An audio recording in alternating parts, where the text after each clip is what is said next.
हमारा पॉइंट क्या था, टॉपिक क्या था हमारा, कि शॉकर्स क्यों प्रोवाइड किए जाते हैं, है ना, व्हीकल्स में। तो आपको पता होना चाहिए कि शॉकर्स होते क्या है। ये देखो, ये फोर व्हीलर में, टू व्हीलर में जो ये आगे वाला पार्ट है, ये टायर के साथ ये वाला पार्ट अटैच होता है, इसे शॉकर कहते हैं। क्या बोलते हैं इसे?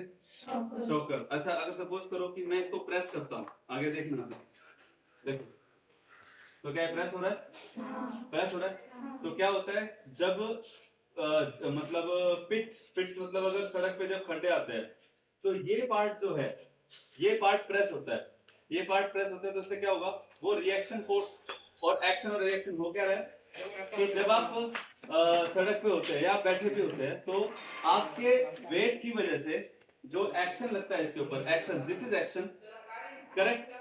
अब जो एक्शन आपने उस पे खड्डे पे या सड़क पे जो डाला, तो जो सड़क का जो रिएक्शन आएगा, क्या आएगा, जो रिएक्शन आएगा, वो रिएक्शन इक्वल एंड अपोजिट होगा, पर वो होगा क्या, और व्हेन इट प्रेस, और हमें फील नहीं होता। क्यों फील नहीं होता? बिकॉज ये प्रेस हो जाता है खड्डे आने से, और रिएक्शन टाइम जो ग्राउंड का है वो इसके अंदर जो स्प्रिंग है, shocker, shocker is the combination of spring. जैसे इसमें आपको पीछे वाला पार्ट ये दिखाई दे रहा है, इसको जूम करना है ना, ये जो पार्ट है ये स्प्रिंग लाइक स्ट्रक्चर तो देखा है ना आपने। आप सपोज करो इसको मैं प्रेस करूंगा, इसको मैं प्रेस कर रहा हूं, तो क्या हो रहा है, क्या हो रहा है, ये प्रेस हो रहा है ना। तो इससे सेम एज क्या होता है कि जब हम इस पे बैठ जाते हैं, सपोज करो जब बैठ गए तो होगा क्या, ये प्रेस हो जाएगा, एक्शन हो गया।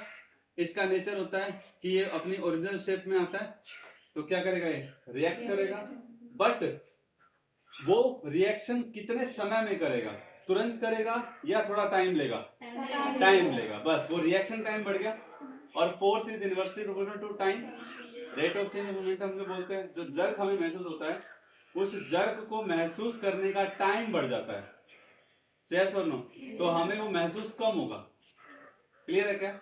साइकिल में ऐसे शॉकर नहीं होते, करेक्ट ना, साइकिल में ऐसे शॉकर नहीं होते। अब जैसे स्कूटी है, ये सेम एज इट इज यहाँ पे भी है। तो जैसे गाड़ी के शॉकर है वो हमें दिखते नहीं है ना, लेकिन स्कूटी के देखो ये जो आगे वाला पार्ट है ये, है ना, जैसे अगर मैं इसको प्रेस करूं तो क्या होगा, देख रहे हो, ये प्रेस हो रहा है ना, प्रेस हो रहा है नहीं, तो what is this, this is a shocker, something like you can say that a spring part, जो इसमें स्प्रिंग लाइक स्ट्रक्चर होता है, जो प्रेस करता है, आपने एक्शन किया, और जब वो अपनी ओरिजिनल शेप में आता है मतलब वो रिएक्ट करेगा अपोजिट डायरेक्शन में, action equal to reaction but in opposite direction, but it will take some time. ये इंपॉर्टेंट है कि वो वापस आने में समय लेगा, बाय इट्स नेचर। वो जब वो वापस आने में समय लेगा तो टाइम बढ़ जाएगा, रिएक्शन टाइम बढ़ेगा, तो क्या होगा, फोर्स इफेक्ट कम हो जाएगा। से यस और नो? ये ज्यादा जरूरी है समझने के लिए, करेक्ट ना। तो इसीलिए जब हम बोलते हैं ना कि किसी गाड़ी के शॉकर अच्छे हैं, तो अच्छे होने का मतलब क्या होता है कि जो ऐसा नहीं है कि बिल्कुल ही खड्डा आ गया आपको महसूस नहीं होगा, वो बात नहीं कह रहा मैं, बट नॉर्मल जो खड्डे होते हैं सड़कों में वो कम महसूस किस वजह से होते हैं, इन शॉकर्स की वजह से, करेक्ट ना। इज दैट क्लियर और नॉट? तो क्या कुछ समझ में आया? शॉकर्स कैसे होते हैं दिख गया, और किस पार्ट को शॉकर कहा जाता है। आगे से ये मत बोलना कि शॉकर देखे नहीं, राइट ना। और जो आजकल स्पोर्ट्स साइकिल आती है उनमें भी बीच में स्प्रिंग लगा होता है, तो समथिंग लाइक दैट कि जब खड्डे आते हैं तो वो स्प्रिंग जो है वो कंप्रेस हो जाता है, फिर वो स्ट्रेच होता है, कंप्रेस होता है, फिर स्ट्रेच होता है। तो ये क्या है, एक्शन, ये स्प्रिंग की वजह से अगर एक्शन लग गया चलो, पर रिएक्शन टाइम बढ़ जाता है, रिएक्शन टाइम बढ़ेगा तो फोर्स कम फील होगा, यस और no, according to Newton,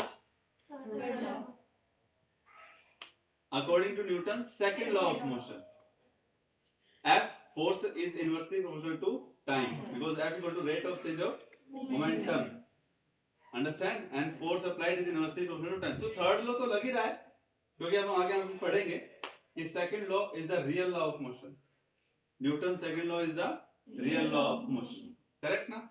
okay, समझ में आ गया, थैंक यू।